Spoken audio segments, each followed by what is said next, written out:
నమస్కారం. అందరికీ వందనాలు.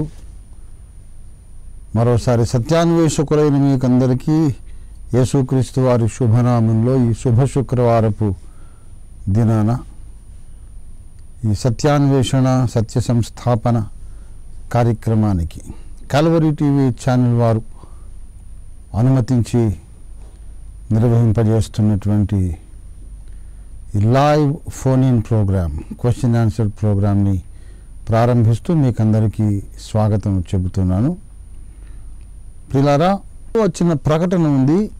82వ సంవత్సరంలో దేవుడు నాతో మాట్లాడి ప్రత్యేకంగా బయలుపరిచిన దర్శనం, అప్పగించిన బాధ్యత ఏమిటంటే అనేక గ్రంథాలు నేను రాయాలని ప్రభు నన్ను ఆజ్ఞాపించారు. A.W. టోజర్ గారు అంటారు ఏంటంటే, every problem in the church and in human life is ideological. ప్రతిది కూడా భావజాలపరమైనటువంటిదే. అది వ్యాపారంలోని వైఫల్యం కానీ, సంసార జీవితం, కుటుంబ జీవితం, క్రైస్తవ సంఘ నిర్వహణలో వైఫల్యము, సమస్యలు ఏదైనా కానివ్వండి, ప్రతి సమస్య కూడా ఐడియాలజీలో, ఆలోచన విధానములో లోపమున్నందుకే ఏ సమస్య అయినా వస్తుంది అంటారు. ఈ మాట A.W. టోజర్ గారు 20th సెంచురీ ప్రాఫిట్ అనిపించుకున్నటువంటి గొప్ప దైవజనుడు అన్నమాట.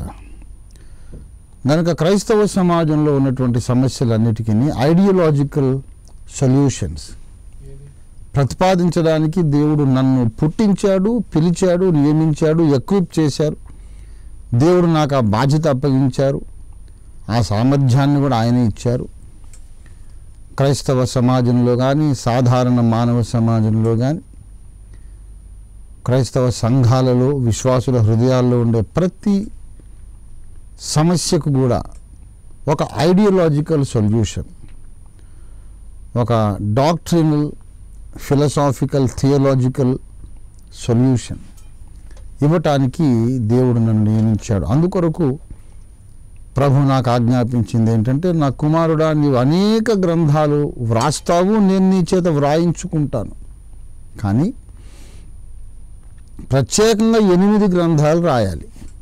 అవి ప్రణాళికలో ఉన్న గ్రంథాలు, సత్య సంస్థాపక గ్రంథాలు.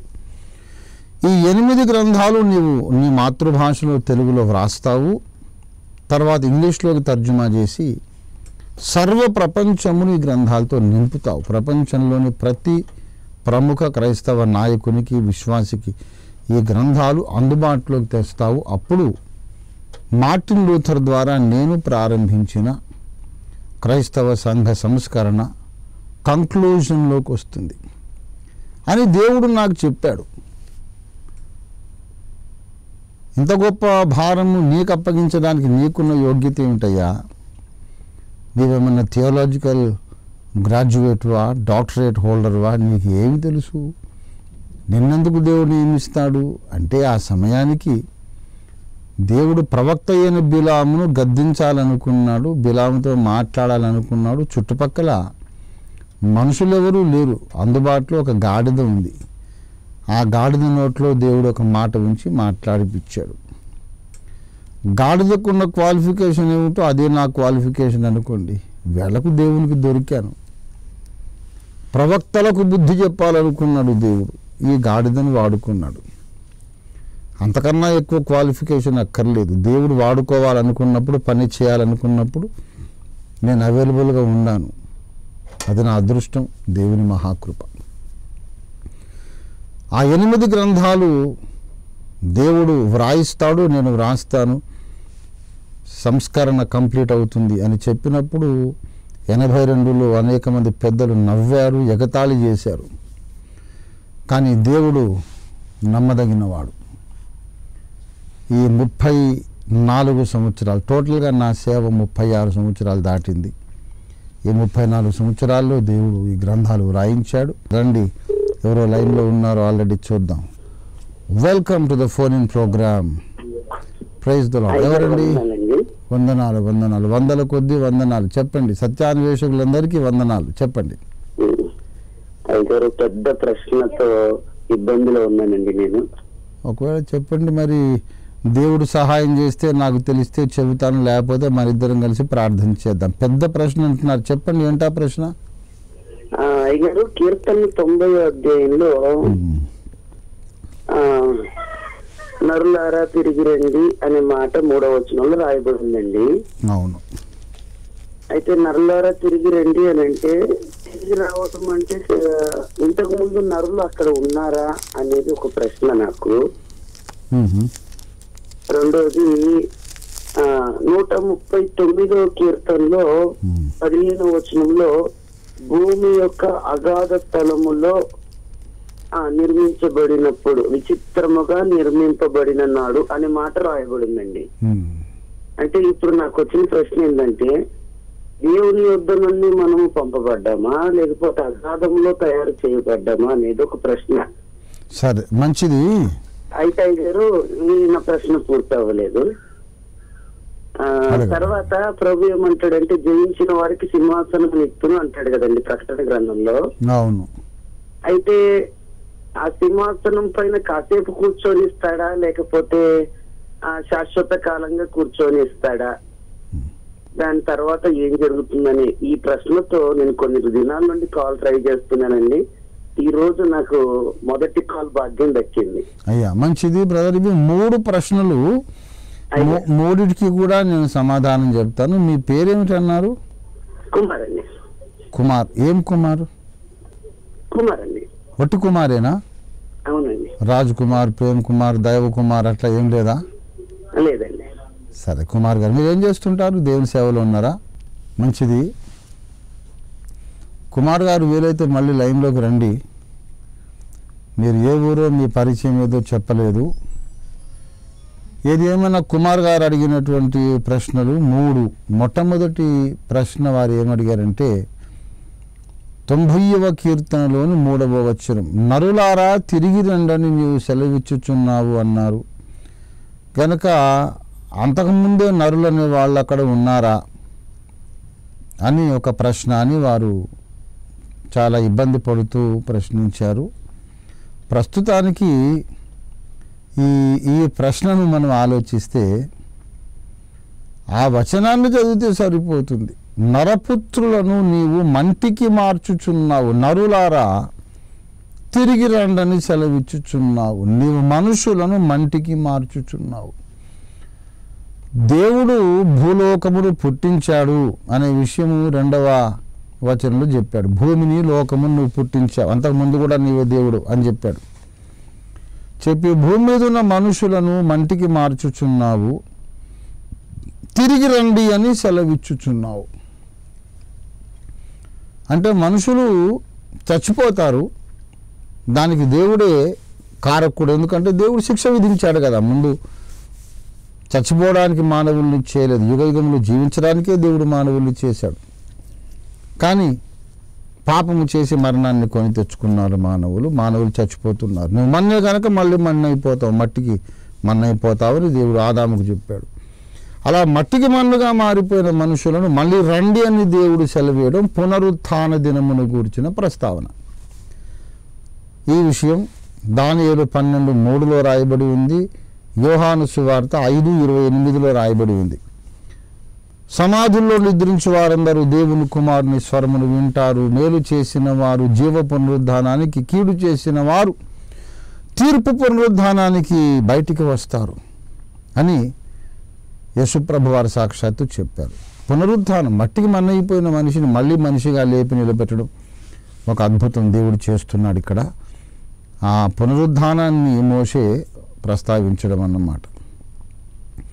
ఇకపోతే 2వ విషయం, నేను కుమార్ గారిని అడుగుతున్నాను, మీరు ఎక్కడ ఉంటారు, ఏం చేస్తుంటారు? ఆ లోపల కట్ అయిపోయింది. మరి వారు మళ్ళీ లైన్లోకి వస్తే మంచిది. కుమార్ గారికి ఇంకా ఇతరులందరికీ నేను చెప్పేది ఏంటంటే, ఇదివరకు చాలాసార్లు చెప్పాను, మళ్ళీ చెబుతున్నాను. రంజిత్ ఓఫీర్ గారు రాసిన గ్రంథాలు అన్నీ మీరు తప్పకుండా ఇష్టం ఉన్నా లేకపోయినా, ఓపిక ఉన్నా లేకపోయినా చచ్చినట్టు చదవాలి. లేకపోతే మీకు బైబిల్ ఎప్పటికీ అర్థం కాదు కాదు కాదు కాదు. ఇది శతకోటి పర్యాయాలు ఎలుగెత్తి నేను చెప్పగలిగిన సత్యం. విశ్వం దద్దరిల్లేటట్టు చెబుతాం, పరలోక దేవదూతల ముందు కూడా చెప్తాం, రేపు విశ్వ దర్బార్లో కూడా చెప్తాం, క్రీస్తు న్యాయపీఠం ముందు కూడా చెప్తాం.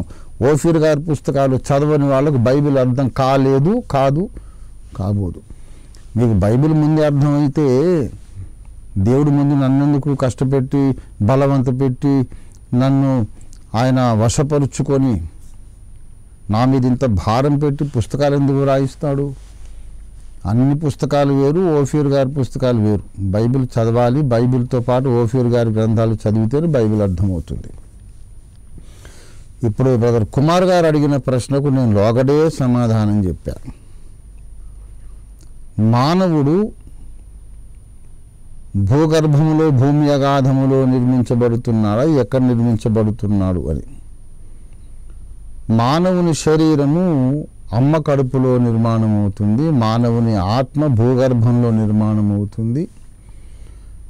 అందుచేతనే భూమిని మనవాళ్ళు సనాతనులు, సనాతన ధర్మమును అనుసరించిన భారతీయ మహర్షులు, యోగి పుంగవులు భూమిని మాత అన్నారు, భూమాత అన్నారు.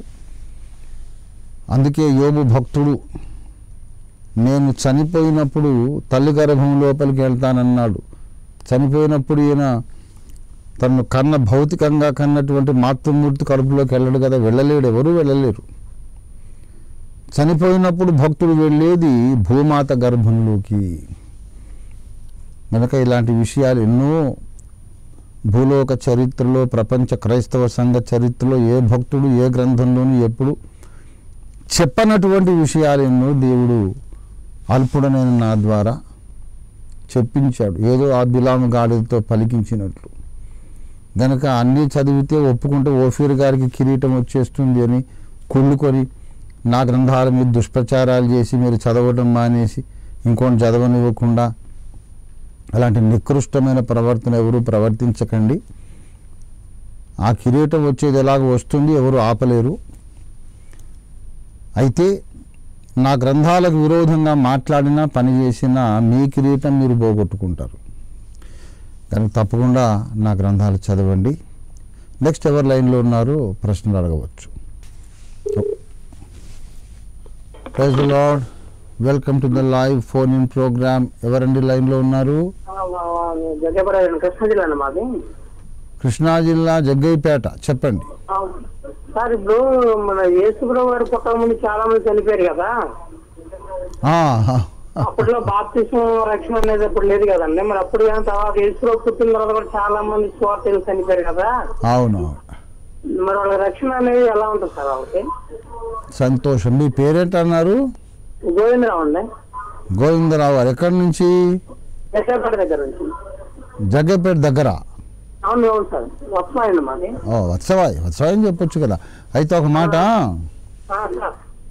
నేను దేవుని కృప చేత దేవుని ఆత్మ ప్రేరేపణ చేత వ్రాసిన గ్రంథాలన్నీ మీరు తెప్పించుకొని చదవండి.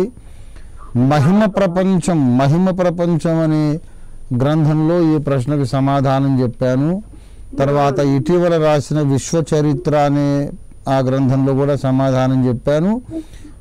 మరి పుస్తకం మీరు తప్పకుండా చదివితే సబ్జెక్ట్ మీకు అర్థమవుతుంది. టూకీగా ఇప్పుడు సమాధానం కూడా చెప్తాను. విషయం ఏంటంటే,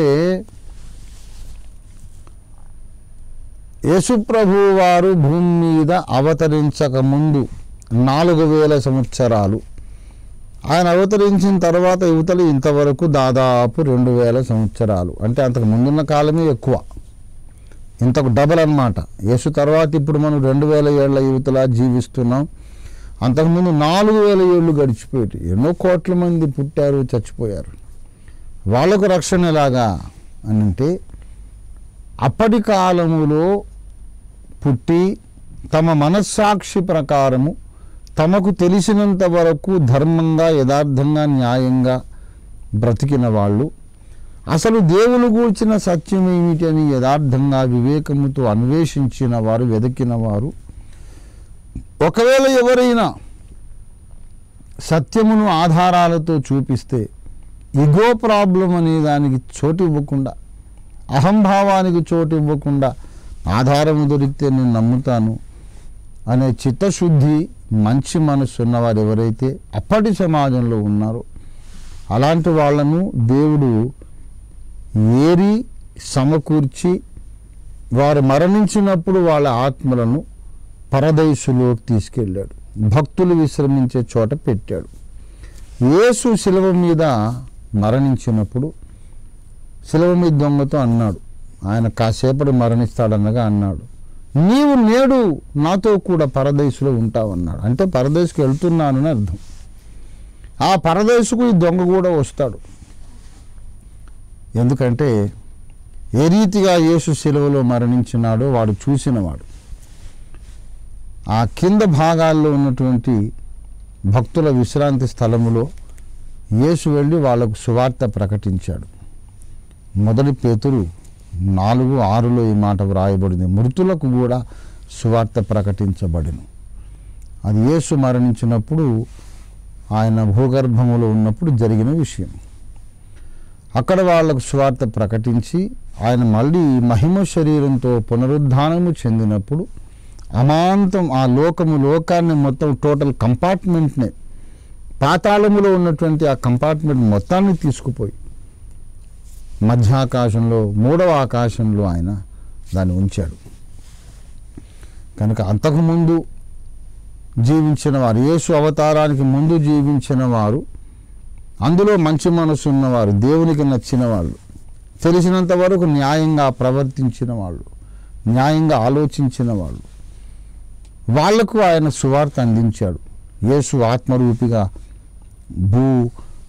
మధ్య స్థానములో లేక భూలోకములో భూగోళము లోపల ఉన్నటువంటి అగాధ స్థలములలో లోపలి భాగాల్లో కింది భాగాల్లో ఉన్న ఆ ఆత్మల లోకానికి వెళ్ళాడు. యేసు ప్రభువారు సువార్త ప్రకటించాడు. అదే పరిస్థితి యేసు అవతారం తర్వాత పుట్టి కూడా సువార్త వినే అవకాశం లేక మరణించిన వాళ్ళకు కూడా సంభవిస్తుంది. అదే న్యాయం వాళ్ళకు కూడా వర్తింపజేస్తాడు. అతడు యేసు అవతారానికి ముందు ఉన్నాడా తర్వాత ఉన్నాడా అనేది అప్రస్తుత అంశం. ముందు పుట్టినా తర్వాత పుట్టినా సువార్త వినే అవకాశము లేకుండా చచ్చిపోయిన వాళ్లకు ఒకవేళ వింటే న్యాయంగా ఆలోచించి నమ్ముతారనే నమ్మకం దేవునికి ఉంటే వారికి ఏ లోకంలో కాకపోయినా మరొక లోకంలో, ఆత్మ లోకంలో సువార్త వినే అవకాశం దేవుడు ఇస్తాడు. దేవుడు న్యాయవంతుడు. అది సమాధానం. Over to the next question please. Yes please, welcome to the live phone in programme. Hello sir, good evening అండి. అమ్మా, వెరీ గుడ్ ఈవినింగ్. చెప్పండి అమ్మా. సార్ నాకు ఒక క్వశ్చన్స్ ఉన్నాయి సార్, 2 క్వశ్చన్స్ ఉన్నాయి. చెప్పండి. మనము దేని గురించి ప్రార్థించినప్పుడు అది జరగాలంటే మనం మనోనేత్రంతో ఫస్ట్ చూడాలి, లేకపోతే అదే ఫోర్త్ డైమెన్షన్ సిద్ధాంతం పాలియాంకిచ్చో గారు చెప్పింది. అదేనండి, అది ఎంతవరకు నిజము? అది అసలు అలా జరుగుతుందా? అసలు ఏమాత్రం నిజం కాదమ్మా. అది ఏమాత్రం నిజం కాదు. ఒక మాట తల్లి, మీ పేరేంటి? సార్ నేను మోనికా అండి, గుంటూరు నుంచి. సంతోషం తల్లి. ఏ చర్చ్కి వెళ్తారు మీరు? ఓ వండర్ఫుల్. గుంటూరు ప్రాంతాల్లో ఆంధ్ర ఇవాంజలికల్ లూథరన్ చర్చ్ ద్వారా విశేషమైనటువంటి సేవ జరిగింది, ఇంకా జరుగుతుంది. చాలా సంతోషం అమ్మ. మీరు ఒక గొప్ప సంఘానికి వెళ్తున్నారు, మిమ్మల్ని అభినందిస్తున్నాను. సంతోషం. అయితే అయిపోయిందమ్మా మీ ప్రశ్న? ఇంకా ఉంది సార్. మొదటి గ్రంథంలో హన్నాకి దేవుడు సంతృప్త చేతను అని ఉంది కదా, అది అట్లా దేవుడు చేస్తాడా? మళ్ళా రూతు ఇటువైపు మళ్ళా చూస్తే రూతు గ్రంథంలో దేవుడు ఆమె గర్భవతి అన్నట్లు అనుగ్రహించాను కనుక ఆమె కుమారుని కలను అంటే ఒకరికి అలా చేసి ఒకరికి ఇలా దేవుడు అలా చేస్తాడా? చేస్తాడు. ముందు అడిగిన ప్రశ్న ఏంటమ్మా? ముందు అడిగే ప్రశ్న ముందు వచ్చేసి అది ఫోర్త్ డైమెన్షన్ ప్రాబ్లం. ఇప్పుడేమో గర్భాన్ని తెరిచే దేవుడు మోస్తాడా అని. నేను ఒక విషయం చెప్తున్నానమ్మా. ఇంకా ఉందా? ఒక మనిషి ఒకే ప్రశ్న అడగాలి తల్లి. ఒకే మనిషి 5 ప్రశ్నలు అడిగారు అనుకుని లైవ్ ఫోన్ ఇన్ ప్రోగ్రామ్ ఒక మనిషికి సరిపోతుంది. అడగండి, ఇంకొక ప్రశ్న చెప్పండి. ఇంకొకటి ఏంటంటే జీసస్ పునరుద్ధానం అయిన తర్వాత లేడీస్ కి కనిపిస్తాడు కదా సార్, మగ్ధలేని మరియకి. మరి ఆయన్ని సిలువ వేసిన అది పిలాతు తీర్పు తెచ్చి సిలువ వేసిన పిలాతుకి, ప్రధాన యాజకులకి, వాళ్ళకి ఎందుకు కనిపించలేదు? ఓ సరే సరే, మంచిది. పునరుద్ధానం అయిన తర్వాత మంచిది. 4th డైమెన్షన్ విషయం తర్వాత గర్భం ఎందుకు మూసారు అనేది, తర్వాత పిలాతుకు వాళ్ళకి ఎందుకు కనపడలేదని, అంతేనా? ఓకే తల్లి, మంచిదమ్మా. కొంచెం రీసౌండ్ రాకుండా కట్ చేస్తున్నాను, మీరేమనుకోద్దు, సమాధానం చెప్తాను. ఇక్కడ విషయం ఏంటంటే, మొట్టమొదట దేవుడు అనే మాటకున్న అనేక నిర్వచనాలలో ఒకటేంటంటే, ఏదైనా చేయడానికి అధికారం ఉన్నవాడే దేవుడు. ఏదైతే మనం చేయకూడదో, ఏది చేయొద్దని మనకు చెబుతాడో అది కూడా చేయడానికి హక్కు ఉన్నవాడే దేవుడు. నరహత్య చేయకూడదని మనకు చెప్పాడు, కానీ దేవుడు చేయడా చెప్పండి? చచ్చే వాళ్ళందరినీ ఆయనే చంపుతున్నాడు. మరి యూదా కుమారుడైన పెద్ద కుమారుడు ఏరు యెహోవా దృష్టికి చెడ్డవాడు కనుక వాడిని చంపేశాడు. వాడొక్కడినేంటి, సొదొమ గొమొర్రాల జనం అందరినీ ఆయన చంపేశాడు. అలాగా చచ్చిపోతున్న కోట్ల మందిని దేవుడు సెలవిచ్చి చంపేస్తున్నాడు. మృతునందించువాడను నేనే అని కూడా మాట బైబిల్లో ఉంది. కాబట్టి దేవుడు మరి పుట్టించేవాడు, బతికించేవాడు, పోషించేవాడు, రక్షించేవాడు, సహాయకుడు, విమోచించేవాడు. ఆయన చంపుతాడా అంటే దేవుడు ఒకటే చేయుడు, అన్నీ చేస్తాడు ఆయన.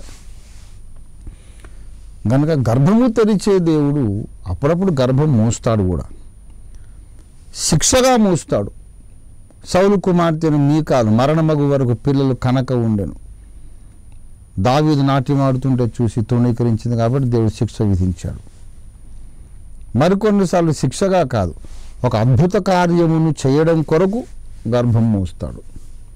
పిల్లవగానే నెలదప్పేసి వెంటనే వచ్చే సంవత్సరం కల్లా కొడుకున కూతురు కనేస్తే అది దేవుని శక్తికి తార్కాణమని, నిరూపణని ఎవరు అనుకోరు.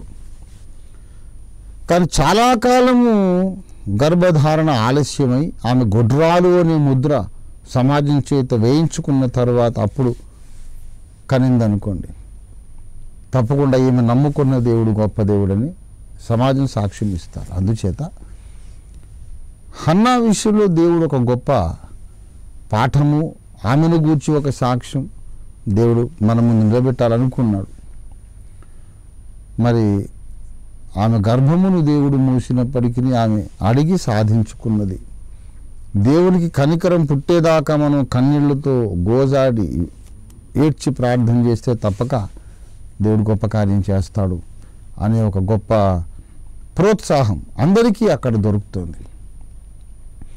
అదే కాక గొడ్రాలై ఉండినటువంటి స్త్రీకి దేవుడు గర్భఫలం ఇచ్చాడు. అంటే పుట్టడానికి అవకాశం లేనివాడు పుట్టాడు. భక్తులందరూ కూడా, ప్రపంచానికి ఆశీర్వాదకరమైన వ్యక్తులందరూ దాదాపు చాలామంది గొడ్రాలను పెంచుకున్న వాళ్ళకే పుట్టారు, లేక చాలా ముసలితనంలో పుట్టారు.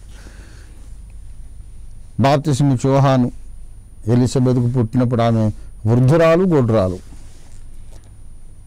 వీళ్ళందరూ కూడా కొత్త నిబంధన విశ్వాసిక సూచన. ఒకడు కొత్తగా తిరిగి జన్మించినప్పుడు అతడు ఒక సూచక క్రియ, ప్రకృతికి అతీతంగా పుట్టాడన్నమాట. ఇస్సాకు, బాప్తిస్మ యోహాను, సమూయేలు ప్రవక్త, వీళ్ళు పుట్టడానికి వీల్లేని వ్యక్తులు కానీ పుట్టేశారు. నీవు నేను కూడా యేసునందు విశ్వాసం నుంచి నూతన జన్మ పొందినప్పుడు మనం కూడా ప్రకృతి నియమములకు అతీతంగా పుట్టినటువంటి వాళ్ళము. యోహాను సువార్త 1:13 ప్రకారం వీరు దేవుని వల్ల పుట్టిన వారే కానీ రక్తం వల్ల కానీ మానుషేచ్ఛ వల్ల కానీ శరీరేచ్ఛ వల్ల కానీ పుట్టిన వాళ్ళు కాదు.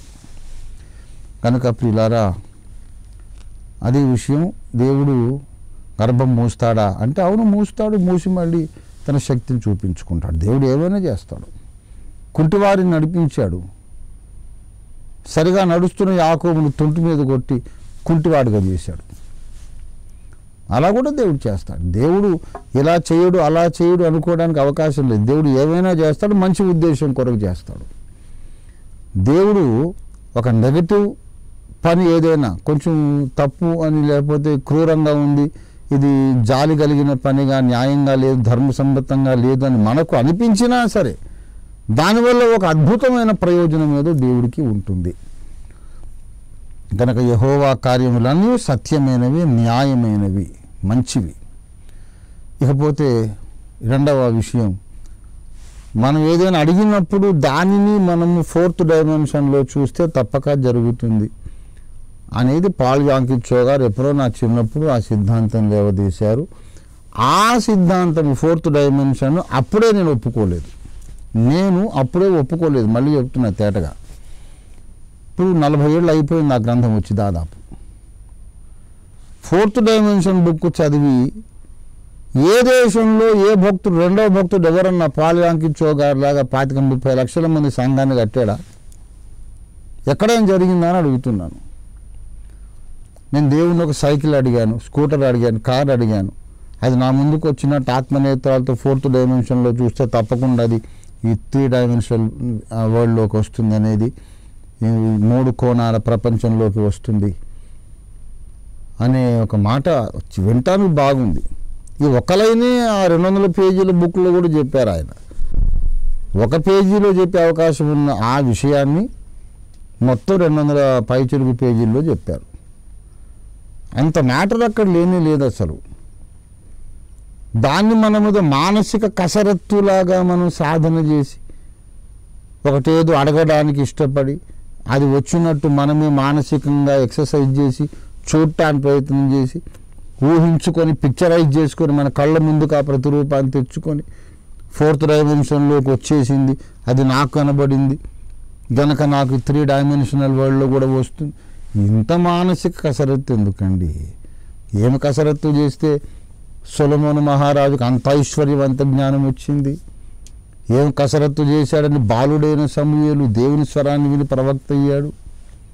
ఏం కసరత్తు చేశాడని సువార్త విరోధి అయినటువంటి తార్సువాడైన సౌలు అపొస్తలుడైన పౌలయ్యాడు? ఏం కసరత్తు చేశారని పేతురు, యోహాన్లు వాళ్ళు నిరక్షరాస్యులు, బెస్తవారు, పామరులు ఏం కసరత్తు చేసి అన్ని అద్భుతాలు చేసి సంఘాలు కట్టారు? ఇలాగ మెంటల్ ఎక్సర్సైజ్, మానసిక శక్తుల సాధనలాగా 4th డైమెన్షన్లో ఉన్నదాన్ని మనం చూడాలి. చూస్తే మనకి ఇక్కడ ఈ డైమెన్షన్లోకి వస్తుందనేదంతా ఒట్టి మాటలు. ఆ గ్రంథము చదివి దాన్ని సాధన చేసిన వాళ్ళు లక్షల మంది ఉన్నారు. చోగారి పుస్తకం చదివి ఆ ప్రిన్సిపల్ని సాధన చేసిన వాళ్ళు లక్షల మంది ఉన్నారు.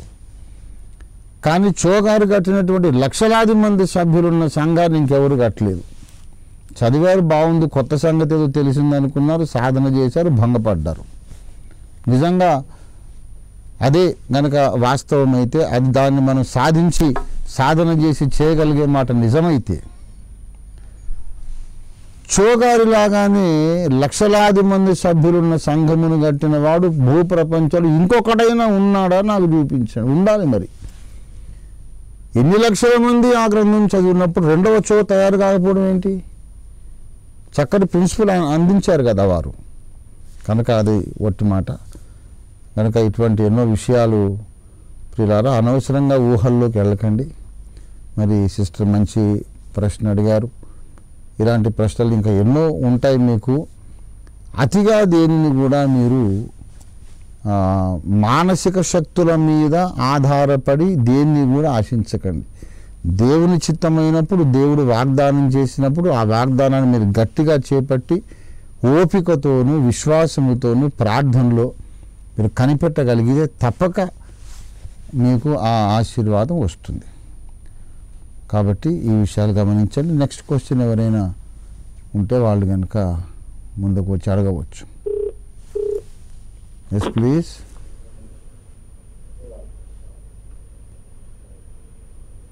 ఎస్, ఎవరండి లైన్లో ఎవరున్నారు? గారు, నా పేరు బలరామ్ అండి. బలరామ్ గారు నమస్కారం. ఎక్కడి నుంచి, ఏ ఊరు నుండి మీరు? నేను హైదరాబాద్ నుంచి మాట్లాడండి. I stay in Parsigutta. Philadelphia IPC member నండి. చాలా సంతోషం అండి. నేను నాకు God has given me privilege to talk to you. That is the most happiest thing for me. Thank you Balaram garu. I అయ్యగారు నాకు బైబిల్ నుంచి గోల్డెన్ డౌట్స్ ఉన్నాయి, కానీ ఆ డౌట్స్ అన్ని నేను మీ గ్రంథాల్లో చదివి తీసేసుకుంటా. చాలా సంతోషం. కాకపోతే ఇప్పుడు నాకు కావాల్సింది ఏంటంటే, ఇది lot of thing is going on against Christianity. వాళ్ళు ఆ స్టేట్ల మీద ఎక్కి దీనిది స్పాన్సర్ చేయండి, that all rubbish is going on. ఈ కాంటాక్స్ట్ లో రంజిత్ రబీర్ గారు ఏం చేయబోతున్నారు? Protect the Christianity. అంటే ఒక్క మాట బలరాం గారు, మీరు ఫిలడెల్ఫియా చర్చ్ అంటే చాకో గారి సంఘమా? ఇక్కడ మీరు పిటి చాకో గారి సంఘం ఏంటండి? మా అయ్యగారు సోల్మన్ గారండి. అదే అంటే పిటి చాకో గారు నడిపించిన సంఘమేనా చిలకలగూడ చౌరస్తాలో? అవునండి అయ్యగారండి. నేను 2003లో దేవుళ్ళకి వచ్చాను, అప్పుడు దాకా నా దేవుడు తెలియదండి. సరే సంతోషం. నాది ఐపీసీఏ.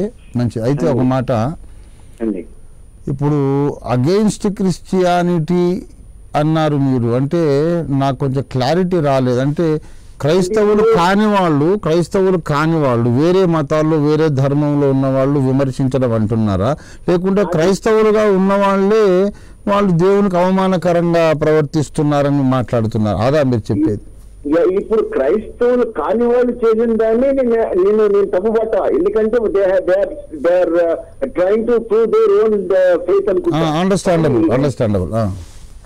ఇప్పుడు వీళ్ళు being a Christian, as Lord said that no మీరు ఆకాశ పక్షులను చూడండి, I take care of you అన్నప్పుడు వీళ్ళు ఆ రకంగా అంతా చెప్పి వీళ్ళు స్టేజ్ మీదకి ఎక్కి ఏవో మ్యాజిక్స్ చేసుకుంటూ స్పాన్సర్ చేయండి, అదేంటిది చాలా అసహ్యంగా రోతగా నికృష్టంగా చేస్తున్నారు సార్. బలరాం గారు ఒక మాట, ఐ అండర్స్టాండ్ యువర్ ఫీలింగ్స్ 100%. ఎందుకంటే మీరు మమ్మల్ని గమనించి ఉంటారు, మేము ఎప్పుడు కూడా ఆ రకంగా మేము అడగలేదు, మాకు ఆ పాలసీ లేదు, కనుక నేను మిమ్మల్ని సపోర్ట్ చేస్తున్నా. I support your feelings. అయితే ఒక్క విషయం నా అపీల్ మీకు ఏంటంటే, మీరు పెద్దవారు ఒక అపీల్ చేస్తున్నా ఏంటంటే, మరీ అంతగా మీరు రియాక్ట్ అవ్వకండి. అదర్ సైడ్ కూడా ఒక సదుద్దేశం ఉంది, ఇరుపక్షాలతో నేను మాట్లాడుతున్నా. ఏంటంటే మొట్టమొదటి విషయము, కాకోలములకు ఆజ్ఞాపించి ఏలియా ఆకలి తీర్చాడు, మనకి ఏం కావాలో అడగకముందే దేవునికి తెలుసు, అద్భుతకరంగా మన అక్కరలు తీర్చే దేవుడు ఆయన అనేది సత్యమే.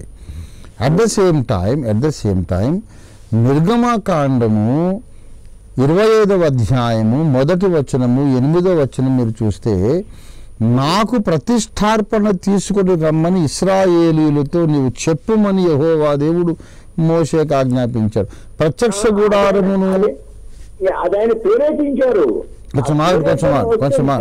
కొంచెం ఆగండి మీరు వినండి. అడిగారు, అయిపోయింది మీ కోట, టైం అయిపోయింది, నా మాట వినాలి మీరు. ఇప్పుడు ఇశ్రాయేలీయులు అర్పణము తీసుకొని రమ్మని వాళ్ళతో చెప్పు అని దేవుడు మోషేకు అప్పగించాడు. చెప్పాల్సిన బాధ్యత మోషేకు ఉన్నది. ఇప్పుడు దేవుడు ప్రత్యక్ష గుడారము కట్టమని నన్ను ఆజ్ఞాపించాడు, దానికి వెండి బంగారం ఇత్తడి వగైరా కావాలి. మీలో జ్ఞాన హృదయం ఉన్నోళ్ళు ఎవరో బలవంతం లేదు, దేవుడు ప్రేరేపిస్తే తీసుకురండి, కానీ తీసుకురమ్మని అయితే దేవుడు మీకు చెప్పమని నాకు చెప్పాడు అనే విషయం మోషే చెప్పాడు. చెప్పిన తర్వాత ప్రేరేపణ. మోషే చెప్పకముందు ఎలా ప్రేరేపించబడతారు? చెప్తే ప్రేరేపించబడతారు. ఇప్పుడు ఈ అడిగే వాళ్ళందరూ కూడా మేము ఈ టీవీ మినిస్ట్రీ చేస్తున్నాం, ఇవన్నీ చేస్తున్నాం, దీనికి ఖర్చున్నది, మీరు ప్రార్థన చేయండి, దేవుడు ప్రేరేపిస్తే ఇమ్మంటున్నారు తప్ప ప్రతివాడు తప్పకుండా ఇమ్మని పీక పట్టుకుని వసూలు చేయలేదు కదా. వాళ్ళ మీద మనం కోప్పడాల్సిన అవసరం లేదు. వాళ్ళు అడుగుతున్నారంటే ఇష్టమైతే ఇద్దాం, లేకపోతే మానేద్దాం, ఆ గొడవ మనకెందుకు. మనం ఇద్దరం కలిసి సత్యాన్ని ప్రకటిద్దాం. బలరాం గారు, మీరు ఐపీసీ, నేను ఐపీసీ, కలిసి మనం చేతులు కలుపుదాం. ఏమండి, మన ఇద్దరు నిస్వార్థంగా సువార్త ప్రకటిద్దాం. అడిగే వాళ్ళని మనం విమర్శించక్కర్లేదు. Okay, right. God bless you. Yes please. ఎవరండి లైన్లో ఎవరున్నారు? Praise the lord brother. ఎక్కడి నుంచి? మీ పేరు ఏమిటి? నా పేరు ఆశీర్వాదం అండి. చాలా ఆశీర్వాదం మీరు లైన్లోకి రావడం. చెప్పండి ఆశీర్వాదం గారు. బ్రదర్, మీ బుక్స్ నేను చదివినాను. సంతోషం. ఆత్మీయంగా నన్ను ఎంతో బలపరిచినవి. సంతోషం. బ్రదర్, మీ టీవీ సౌండ్ తగ్గించండి దయచేసి, రీసౌండ్ వస్తూ ఉండదు. అట్లాగే బ్రదర్, చెప్పండి. అయితే చెప్పండి. అయితే బ్రదర్, ఇప్పుడు కూషు నిమ్రోదును కనేను అని వాక్యం చెప్తుంది కదా.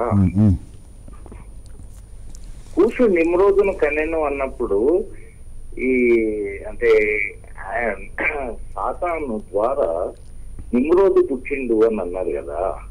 ఆ విషయం క్లారిఫికేషన్ కి అడిగినాను నేను. సరే, మీ పేరేమన్నారు? ఆశీర్వాదం అండి. ఎక్కడి నుంచి? గాంధీనగర్. సరే, గాంధీనగర్. కూషు నిమ్రోదు సాతానుకు పుట్టాడని నేను ఏ గ్రంథంలో అన్నాను? మీరు నేను మీ గ్రంథాలలో చూసినప్పుడు వారి సాతాను గారి కుమారుడే నిమ్రోదు. అది ఏ గ్రంథం? ఏ గ్రంథం బ్రదర్? ప్రపంచ అది నేను I don't remember that exactly. That is the problem brother ఆశీర్వాదం గారు. ఇప్పుడు వినండి విషయం చెప్తున్నా. ఇప్పుడు నేను నిమ్రోదు సైతానుకు పుట్టాడు అన్నాను అనే ఒక్క మాట మీకు గుర్తున్నది. ఆ మాట సడన్గా నేను చెప్పలేదే.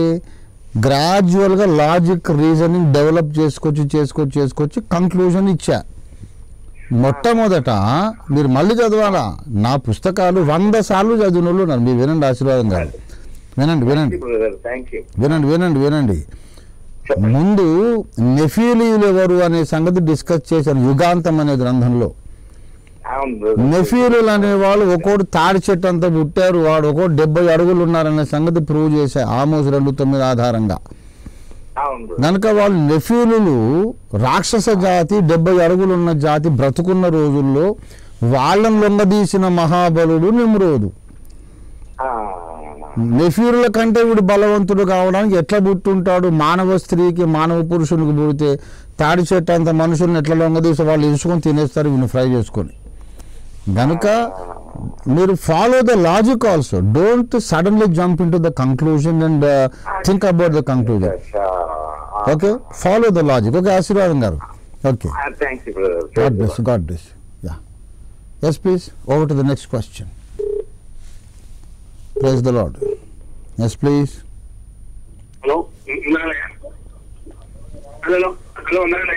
వందనాలండి, చెప్పండి.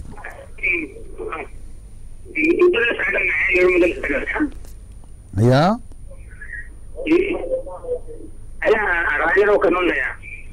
కర్నూలు నుండి రాజారావు గారు చెప్పండి. దయచేసి మీ రూమ్ లో ఉన్న టీవీ సౌండ్ తగ్గించండి.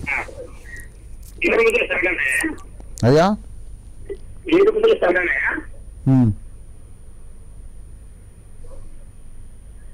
చెప్పండి, మీ ప్రశ్న అర్థం కాలే.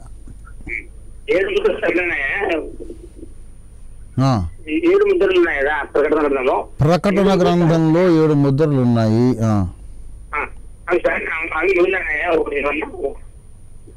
7 ముద్రలు జరిగిపోయినాయా, జరగబోతున్నాయా అని అడుగుతున్నారా? ఓ, మీరు యుగాంతం గ్రంథం చదివారా? చదవలేదు కదా? చదవండి బ్రదర్. మీ పేరేంటి అన్నారు?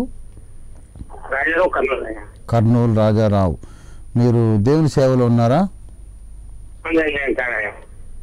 సరే, వాట్ ఎవర్ ఇట్ ఇస్, మీరు ఎవరైనా సరే. యుగాంతం గ్రంథంలో నేను బహుస్పష్టంగా చెప్పాను. యుగాంతం గ్రంథాన్ని మీరు బాగా చదవగలిగితే ఇంకా మీకు ప్రకటన గ్రంథంలో డౌట్లు అనేవి ఉండవు.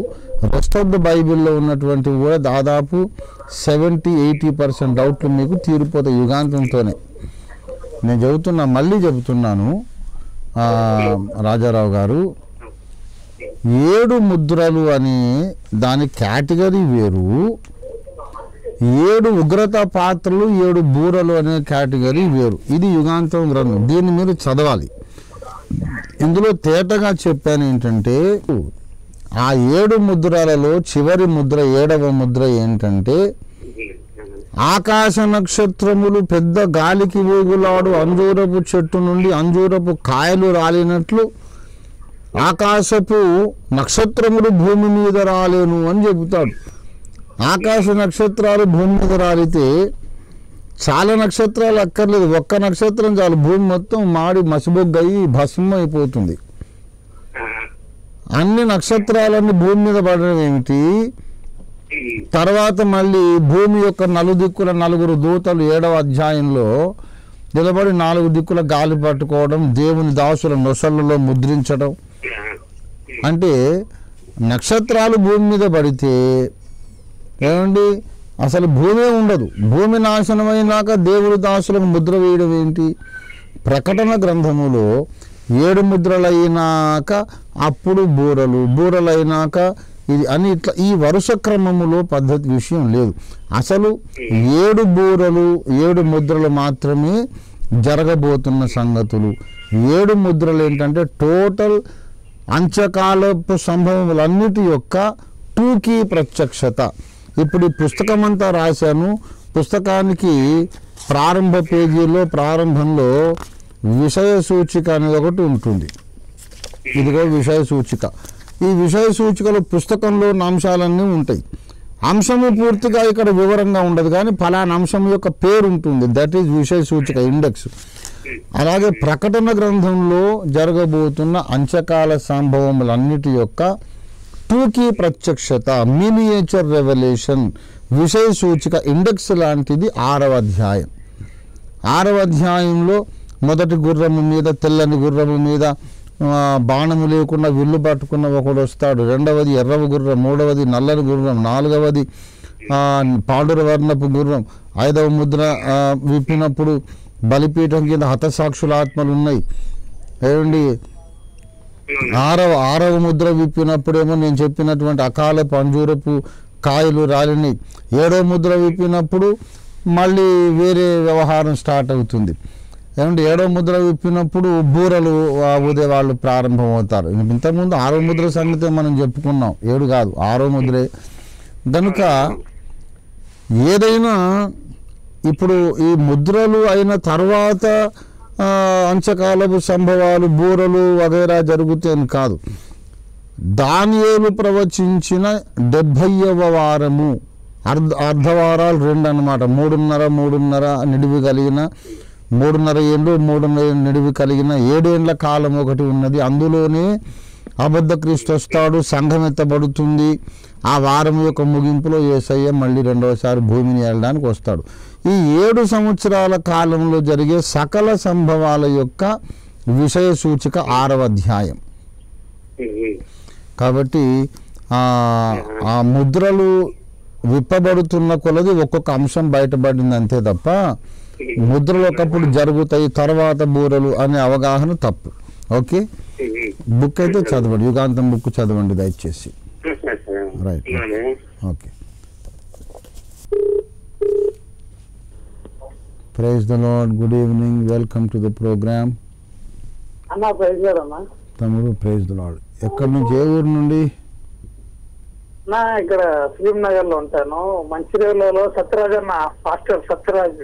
పాస్టర్ సత్యరాజ్ మా సహవాస సేవకుడు ఉన్నారు. అన్న యేసుక్రీస్తు మరి నిజ రక్షకుడు అని సువార్త చేయాలని అనుకుంటున్నా. అంటే యెషయా గ్రంథం ఇవాళ 7 మాటల్లో వాక్యం గుర్తొచ్చింది. అతనిని నరగొట్టుటకు యెహోవాకు ఇష్టమాయెను. యెషయా గ్రంథము 53:10 వచనం. అంటే యేసుక్రీస్తును నలగొట్టడానికి కూడా తండ్రి అయిన దేవునికి ఇష్టమైన అవును, చెప్పండి. కాదు నాయన, అట్లా కాదు. ఇప్పుడు యేసు ప్రభు వారు బలి అయితేనే తప్ప మానవ జాతికి రక్షణ కలుగదు. ఏ విధంగా కూడా దేవుని సన్నిధిలోకి వెళ్ళటానికి మానవ జాతికి అవకాశం ఉండదు, ద్వారమే ఉండదు అనే సంగతి మీకు అర్థమైందా? అర్థమైంది కదా. మరి మానవులను రక్షించు అయ్యా, యేసు ప్రభు నిజమైన దేవుడా అన్న ప్రశ్న వస్తుందన్న. సరే, సంతోషం. నన్ను నోరారా అన్నయ్య అని పిలిచారు కదా. అయ్యా, మా సహవాస పాస్టర్ గారు సత్యరాజు గారు మీకు దగ్గర మిత్రులు, మీరు కలిసి ఉంటారు. నా పుస్తకాలు చదవండి. యేసు ప్రభు దేవుడా కాదా, ఆయన ఎందుకు దేవుడు అనే సంగతి పరిశుద్ధ దేవుని గురించిన జ్ఞానం అనే గ్రంథంలో చెప్పాను. అయ్యా, విస్తారమైన సమాచారం, సముద్రం అంత సమాచారం పుస్తకాల్లో రాసి అది ఎవరు చదువుకోకుండా ఉంటే మళ్ళీ ముఖాముఖి చెప్పుకొని టైం వేస్ట్ అవ్వట్లేదా? నా పుస్తకాలు కొనుక్కొని చదవండి. యేసు ప్రభు ఎందుకు దేవుడు? తండ్రి అయిన దేవుడు దేవుడా, యేసు ప్రభు దేవుడా, పరిశుద్ధాత్మ దేవుడు దేవుడా, ముగ్గురు దేవుళ్ళా అనేది ఇందులో మీకు తెలిసిపోతుంది. తర్వాత యేసు ప్రభు వారు ఆయన శిలువ మీద ఎందుకు నలగొట్టబడాల్సి వచ్చిందనేది మళ్ళీ వేరే గ్రంథాల్లో ఉంటుంది. యేసు ప్రభు వారు బలి కాకపోతే మానవ జాతికి రక్షణ ఉండదు. యేసు ఎవరు అంటే దేవునిలోని ఒక భాగము. దేవుని లోపలే ఉన్నాడు ఆయన. దేవుడు బత్తాయి పండు ఉందిగా, బత్తాయి పండులో 11, 12 తొనలు ఉన్నట్టు దేవునిలో ఉండే తొనలో ఒక తొన బయటకు వచ్చింది. అదే యేసు ప్రభు వారు. దేవునిలో నుండి ఒక తొన బయటకు వచ్చి మనిషి అవతారం ఎత్తాడు, మానవ అవతారం. ఆయన నలగొట్టబడి వధింపబడితే తప్ప విశ్వానికి రక్షణ ఉండదు. గనక అది కష్టమైన బాధైనా తనకే గాయమైనా అందరి రక్షణ కొరకు తనలోని భాగాన్ని గాయపరుచుకోవడానికి తండ్రికి ఇష్టమైంది. అది అక్కడ విషయం. అయ్యా అర్థమైందా? రైట్. మొట్టమొదట విశ్వాసులైన వారందరూ కూడా దేవభక్తి సాధన మీద దృష్టి పెట్టాలి. దైవ గ్రంథమును చదవాలి. ఆ వెనుక దేవుడు నా చేత రచింపజేసిన గ్రంథాలు చదవాలి. ఇంకా అనేక మంది భక్తుల చేత దేవుడు రాయించిన గ్రంథాలు కూడా చదవాలి. సద్గ్రంథ పఠనము దేవభక్తి సాధనలో ముఖ్యమైన భాగం. చెప్పండి brother. Praise the Lord. Good evening. Praise the Lord. నేను సికింద్రాబాద్ నుంచి మాట్లాడుతున్నా అండి. నా పేరు జకరియా గారు. అవునండి. చాలా సంతోషం. Welcome to the programme. చెప్పండి సార్. ఒక క్వశ్చన్ ఉందండి. యేసు ప్రభు వారు చనిపోయి లేచిన తర్వాత పరిశుద్ధుల యొక్క శరీరములు లేచెను అని ఉంది కదా. పరిశుద్ధుల శరీరములు ఉన్నాయండి అప్పుడు? మత్తయి వార్తలో పరిశుద్ధుల శరీరములు ఉన్నాయి అని చెప్పేసి అంటే అనేకుల పరిశుద్ధుల శరీరములు లేచి. ఇప్పుడు యేసు ప్రభు వారు మరణించక ముందు లేక ఆయన పుట్టక ముందు అప్పటి కాలంలో చనిపోయిన భక్తి కలిగినటువంటి పాత నిబంధన కాలంలోనే భక్తులు ఉన్నారు కదా. పాత యేసు ప్రభు వచ్చి కొత్త నిబంధన యజ్ఞం జరిగించక ముందు పాత నిబంధన కాలంలో భక్తి పరులైన వారు ఉన్నారు కదా. వాళ్ళు చనిపోయిన వాళ్ళు యేసు ప్రభు వారు మరణించినప్పుడు లేచారు. లేచి వాళ్ళు దేవుని చేత కాపాడబడి కప్పిపెట్టబడి వాళ్ళు ఎవరికి కనబడకుండా దాచిపెట్టబడి యేసు ప్రభు వారు లేచిన తర్వాత పట్టణంలో ప్రవేశించి తమ వారికి అగుపడ్డారు. అది విషయం. పరిశుద్ధులు ఉన్నారా అంటే యేసు ప్రభు వారు జన్మించకముందు అసలు ఆయన అవతారం ఎత్తకముందు కూడా ఉన్నారు కదా పరిశుద్ధులు, భక్తులు ఉన్నారు కదా. అలాంటి వాళ్ళు జకరియా పాత నిబంధన కాలపు భక్తుడు. అలాగే మరి నెహెమ్యా, ఎజ్రా, జెరుబ్బాబెలు, హగ్గయి ప్రవక్త, భక్తి కలిగిన వాళ్ళు చాలామంది పాత నిబంధన కాలంలో ఉన్నారు. వాళ్ళలో కొంతమంది యేసు ప్రభు చనిపోయినప్పుడు మళ్ళీ లేచారు. Yes please. Over to the next question, please. Yes, please. Praise the Lord. Welcome to the live phone-in program. Praise the Lord. చెప్పండి. భారతి సార్ సంగారెడ్డి నుంచి. బాలకృష్ణ గారు సంగారెడ్డి నుండి. ఏది 4వ అధ్యాయం అండి? ఆదికాండం 4:16. చెప్పండి. ఏమనుంది అక్కడ చదవండి. అప్పుడు కయీను యెహోవా సన్నిధిలో నుండి బయలుదేరి వెళ్ళి ఏదోనుకు తూర్పు దిక్కున నోదు దేశమును కాపురం ఉండెను. నోదు దేశం ఎక్కడి నుంచి వచ్చిందని అంతే కదా. అదే సంతోషం. మీ పేరేమన్నారు? మారుతి గారు. మీరు ఏ సంఘానికి వెళ్తారండి? సార్ ఇక్కడ కంఫర్ట్ మినిస్టర్ ఉంది. ఎక్కడ నాకు తెలిసిన సార్ ఇక్కడ వెళ్తున్నాను comfort. Sir what ever it is, ఒక ఆదివారం అయితే సంఘానికి వెళ్తారు కదా. అవును సార్. సంతోషం. మీరు ఎక్కడ దగ్గర పట్టిన సంఘానికి అయితే వెళ్ళాలి. ఆదివారం ఇంట్లో అయితే ఉండకూడదు. మీరు వెళ్తున్నారు, చాలా సంతోషం. బైబిల్ కూడా మీరు చదువుతున్నారు కాబట్టి మీకు ఈ డౌట్ వచ్చింది. మంచి, చాలా సంతోషము. ఇక్కడ ఏంటంటే ఆ టైంలో నోదు దేశం ఉన్నది, ఆల్రెడీ ఉన్నది. ఆ ఉన్న నోదు దేశం లోపలికి ఈయన వెళ్ళాడని కాదు, అట్లా పిక్చరైజ్ చేసుకోకండి. విషయం ఏంటంటే ఒక ఖాళీ భూభాగంలోనికి కయ్యను వెళ్ళాడు. ఆయన అక్కడ తన భార్య పిల్లలతో కాపురం పెట్టాడు. ఆయనకు పిల్లలు పుట్టారు, పిల్లలు పుట్టారు, తరాలు గడిచినాయి.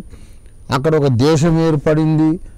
ఆ తర్వాత చాలా ఏళ్లకు, ఒక 2000 సంవత్సరాలకు, 2500 సంవత్సరాలకు మోషే పుట్టి ఆదికాండం రాస్తున్న టైం కల్లా ఆ ప్రాంతము నోదు దేశముగా గుర్తింపులోకి వచ్చింది. మీరు ఒక అడవిలోకి వెళ్ళారనుకోండి, అడవిలోకి వెళ్ళి 4 చెట్లు నరికేసి ఇల్లు కట్టుకున్నారు, అక్కడ పెళ్లి చేసుకున్నారు, అక్కడ మీకు పిల్లలు పుట్టారనుకోండి, ఒక 100-200 ఏళ్ళు అయ్యాక మీకు పుట్టిన పిల్లలు ఒక 1000 మంది అవుతారు. ఆ ఊరికి మీ పేరు పెట్టుకుంటారు. పేరు పెట్టుకుంటే అప్పుడు మళ్ళీ తర్వాత ఒక గ్రంథం రాసి ఫలానా ఊరికి మా తాతగారు వచ్చారని రాస్తాడు. తాత వచ్చినప్పుడు ఊరు లేదు, తాత వచ్చినాక ఈ బుక్ రాసేటప్పటికి అది ఊరైంది. కయ్యను ఒక భూభాగానికి వెళ్ళాడు, వెళ్ళినప్పుడు నోదు దేశం కాదు. మోషే ఈ బుక్ రాసినప్పటికీ ఆ ప్రాంతం పేరు నోదు దేశం అయింది. అది విషయం. ఓకే, అంటే ఇప్పుడు ఆదాము నుంచి స్టార్ట్ అయింది కదా సార్ సృష్టి? ఖచ్చితంగా సృష్టి అనకండి, మళ్ళీ మానవ జాతి, మన కుటుంబం, మీరు నేను ఏ కుటుంబం సభ్యులమో మన మానవ కుటుంబం మాత్రం ఆదాము హవ్వతోనే స్టార్ట్ అయింది. వాళ్ళు కాక వేరొక మానవులు ఎక్కడా లేరు. మీకు వాక్యాధారం కొరకు చెబుతున్న మీ దగ్గర బైబిల్ ఉంటే అపొస్తలుల కార్యాలు 17వ అధ్యాయం, అపొస్తలుల కార్యాలు 17వ అధ్యాయం 25వ వచనం 26వ వచనం చూడండి. అపొస్తలుల కార్యాలు 17:26. మరియు యావత్ భూమి మీద కాపురం ఉండుటకు ఆయన ఒక్కని నుండి ప్రతి జాతి మనుషులను సృష్టించి అని ఉంది. ఒక్కరి నుండి అన్ని జాతుల మనుషులు వచ్చారు. ఆదాము కాక వేరొక సోర్స్ నుండి వచ్చిన మనుషులు ఎవరు భూమి మీద లేరు. అలా ఉండడానికి అవకాశమే లేదు. ఓకే, మంచిది. Praise the Lord. Over to the next question. Praise the lord. Welcome to the live phone in programme. Hello hello, praise the Lord. నమస్కారం. నా పేరు రాజశేఖర్ అండి, వెస్ట్ గోదావరి భీమవరం. వెస్ట్ గోదావరి భీమవరం రాజశేఖర్ గారు, సుస్వాగతం అండి. చెప్పండి మీ ప్రశ్న ఏంటి? నమస్కారం. మీ రంజిత్ గారు, మీ మెసేజ్లు చాలా బాగున్నాయండి. మీరు నా బుక్స్ చదివారా? ఆ బుక్స్ ఏం చదవాలండి, మెసేజ్లు టీవీలో చూస్తూ ఉంటాం సార్ మెసేజ్లు. ఓకే ఓకే, భీమవరంలో ఉన్నారు కదా మీరు? చిన్న డౌట్ సార్, ఫైనల్ చిన్న డౌట్ అండి. చెప్పండి సార్. ఆ బైబిల్ తత్వాన్ని కలిగి ఉంది కదండి? ఏమండి? బైబిల్ తత్వాన్ని కలిగి ఉందని చెప్పి బోధిస్తూ ఉంటారు కదా అందరూ. నేను తత్వాన్ని నమ్ముతున్నాను. ఓకే, నేను నమ్ముతున్నాను, చిక్కులేదు. తత్వం సార్. అవును అవును కుమార పరిశుద్ధాత్మ. అవును, నమ్ముతున్నా. మీరు నమ్ముతున్నారు, నేను నమ్ముతున్నాను. చెప్పండి. Okay sir. అయితే ఇప్పుడు లాస్ట్ ఏంటంటే ప్రకటన గ్రంథంలో సింహాసన ఆసీనుడే అన్నారు కదండి మన పరమ తండ్రి. అవును, ప్రకటన గ్రంథంలో చిన్న మెన్షన్ చేశారు, ఆ అధ్యాయం నాకు గుర్తులేదు. ప్రకటన గ్రంథంలో సింహాసనం ఆసీనుడు ఆయన చేతుల్లో ఉండి గ్రంథాన్ని విప్పుతాడు యేసుక్రీస్తు గారు. అవును, ఇప్పుడు యోగుడని బైబిల్లో రాసి ఉంది. అంటే ప్రస్తుతం కదా ఇంకా ఆయన పక్కన ఆయన చేతిలో ఉన్న గ్రంథాన్ని ఎప్పుడు ఎలా తీసుకుంటున్నారో నాకు వచ్చిన డౌట్ అండి. ఎందుకంటే ఇప్పుడు ఆ గ్రంథాన్ని ఇప్పుడు యోగుడు ఎవడు అని యోహాను ఏడుస్తూ ఉంటాడు. అయితే ఏడవద్దు, నువ్వు ఏడవద్దు, యోనా గోత్ర సింహం ఉంది మన కోసం సిలువలో మరణించాడు. అయితే బ్రదర్, అందుకొరకే మీరు నా గ్రంథాలు చదవాలి చదవాలి చదవాలి ముర్రో అని నేను చేతులు జోడించి గడ్డం పుచ్చుకొని అందరినీ పరమ తండ్రి. అయితే ఆయన చేతుల్లో ఉన్న గ్రంథాలు ఇప్పటికి ఎప్పుడు ఎందుకు అంటే తత్వం కలిగి ఉంది కాబట్టి అక్కడ ఇద్దరు కనబడుతున్నారు ఏంటి అనేది నాకు కన్ఫ్యూజన్, నాకు క్లారిటీ ఇవ్వండి. ఓకే సార్, మీ ప్రశ్న అయిపోయింది. అదే ప్రశ్న రెండోసారి అడిగారు, నేను మళ్ళీ చెప్తున్నా. అందుకొరకే నా గ్రంథాలు చదవండి మొర్రు అని బతిమాలుకుంటున్నానని నేను చెప్తున్నా. మీరు మళ్ళీ లైన్లో అడ్డు తగిలారు. ఇటువంటి సకలమైన ప్రశ్నలకు సమాధానం నా గ్రంథాల్లో ఉంటుంది. పరిశుద్ధ దేవుని గురించిన జ్ఞానము, విశ్వచరిత్ర, అసలు దేవుడు అంటే ఏమిటి, దేవునిలో నుండి ఒక మనిషి ఒక వ్యక్తి బయటికి రావడం, కుమారుడు అంటే ఏంటి, దేవుడు కనడం అంటే ఏంటి, అసలు యేసెవరు, తండ్రి, అన్ని విషయాలు మీకు అందులో ఉంటాయి. పరిశుద్ధ దేవుని గురించిన జ్ఞానము, విశ్వచరిత్ర, ఈ రెండు కూడా గ్రంథాలు మీరు తప్పకుండా చదవాలి. మీరు చెప్పారు ఆల్రెడీ నేను బైబిల్ చదువుతూ ఉంటాను, నేను యాజ్ ఎ క్రిస్టియన్ని బైబిల్ చదువుతుంటానంటే మీ గ్రంథాలు కూడా సార్, ఇదిగో ఈ గ్రంథాలు మీరు చదవాలి. చదువుతానండి. ఓకే సార్, చదివితే మీకు ఆ డౌటే ఉండదు, ఇక మీకు క్లారిటీ వచ్చేస్తుంది. అయ్యా అదేనండి క్లారిటీ వస్తుంది. అంటే బైబిల్ పూర్తిగా చదివానండి. ఈ పాయింట్ ఏంటంటే నాకు ఒక డౌట్ క్లియర్ చేస్తే బాగుంటుందని చెప్తా. ఇప్పుడు విషయం వినండి. దేవుడు ఒక్కడే అయినప్పుడు సింహాసనాసీనుడై ఒక ఆయన కూర్చోవడం, ఇంకొక ఆయన వచ్చి ఆయన చేతిలో నుండి గ్రంథం తీసుకోవడం అంటే ఇద్దరు మనుషుల్లా కనబడుతుంది కదా. త్రిత్వం అనేది ఒకడే, తండ్రి కుమార పరిశుద్ధాత్మ కలిస్తే ఒకడే దేవుడు నమ్ముతున్నాము.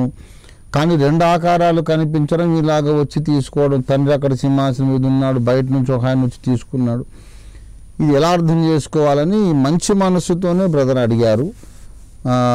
అయితే కొంచెం క్లారిటీ ఈ సిస్టంలో క్లారిటీ నేను అనేది వారికి వినిపించదు, అందుచేత మళ్ళీ అది కట్ చేసి నేను చెబుతున్నా.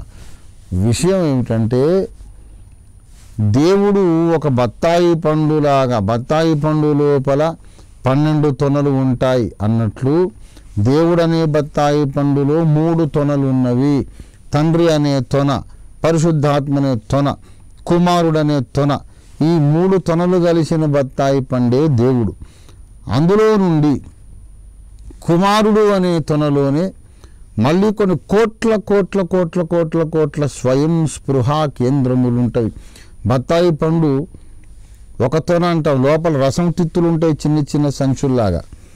అలాగే తండ్రి అనే తన లోపల నేను తండ్రిని తండ్రిని తండ్రిని అనే కోట్ల కోట్ల కోట్ల గొంతుకలు లోపల ఉంటాయి, సెంటర్స్ ఆఫ్ సెల్ఫ్ కాన్షియస్నెస్. నేను పరిశుద్ధాత్మ నేను పరిశుద్ధాత్మ నేను పరిశుద్ధాత్మ అనే కోట్ల గొంతుకలు పరిశుద్ధాత్మ అనే తొన లోపల ఉంటాయి, స్వయం స్పృహ కేంద్రాలు. అట్లా కుమారునిలో కూడా అదే విధంగా ఉంటాయి. అందులో నుండి ఒక చిన్న రసము తిత్తి బయటకు వచ్చాడు. కుమారుడనే తొనలో మొత్తం తొన రాలా, కుమారుడనే తొనలో నుండి ఒక రసము తిత్తి బయటకు వచ్చాడు. అప్పుడు దేవుడు అన్నాడు, నీవు నా కుమారుడవు, నేడు నేను నిన్ను కని ఉన్నాను. ఈ మొత్తం బత్తాయి పండు మొత్తం దేవుడు మాత్రం సమీపించరాని తేజస్సులో ఉన్నాడు. తండ్రి అనే తన లోపల నుంచి ఒక్క కేంద్రం బయటకు వచ్చి సింహాసనం మీద కూర్చున్నాడు. ఆయన తండ్రి తండ్రి తండ్రిని పరిచయం అయ్యాడు. కుమారుడు అనే తనలో నుండి వచ్చిన ఒక చిన్న రసం తిత్తి, ఇదిగో దేవకుమారుడు అని దేవదూతలందరికీ పరిచయం అయ్యాడు. పరిశుద్ధాత్మ కూడా బయటకు వచ్చాడు. కానీ ఆయన ప్రతీకాత్మకంగా ఒక జ్వాల, ఒక పావురములాగా కనబడుతున్నాడు తప్ప ఒక కంప్లీట్ పర్సన్గా, ఒక హ్యూమన్ బీయింగ్ లాగా ఇటువంటి ఫామ్లో కనపడిన దాఖలాలు బైబిల్లో లేవు. కానీ ఆయన బయటకైతే వచ్చాడు. అసలు తండ్రి కుమార పరిశుద్ధాత్మని ఈ 3 తొనలు కలిగిన బత్తాయి పండు టోటల్గా మాత్రం సమీపించరాని తేజస్సులో ఉన్నాడు. ఆయన దేవదూతలైనా చూడలేరు కూడా. కానీ అక్కడి నుండి తండ్రి అనే ఒక చిన్న వెసికల్ సింహాసనాసీనుడైనాడు. కుమారుడనే తనలోని ఒక రసం తిత్తి బయటకు వచ్చింది. ఆయన నేను కుమారుడిని పరిచయం అయ్యాడు. ఆ కుమారుడుగా పరిచయమైనటువంటి ఆ స్వతంత్ర వ్యక్తి బత్తాయి పండులోని 3 తొనల బత్తాయిలోని కుమారుడనే తొనలోని ఒక చిన్న భాగం బయటకు వచ్చాడు, అంశ. ఆయన దేవదూతలందరితోనూ కలిసిమెలిసి సంచరిస్తూ పెద్దన్నయ్యగా ఉండి, ఎప్పుడైతే మానవులు పాపం చేశారో ఈ మానవులకు ముందున్న అన్ని లోకాలకు పనికి వచ్చే విధంగా వారిని దేవునితో కలిపి సమాధానపరిచే విధంగా ఆ కుమారుడు అనే తనలోని చిన్న రసం తిద్ది బయటకు వచ్చాడు చూశారు. ఆయన కన్యమరియ గర్భంలోకి వచ్చి కల్వరి శిలువలో బలి అయినాడు. అదే ఇవాళ మనం జరుపుకున్న గుడ్ ఫ్రైడే.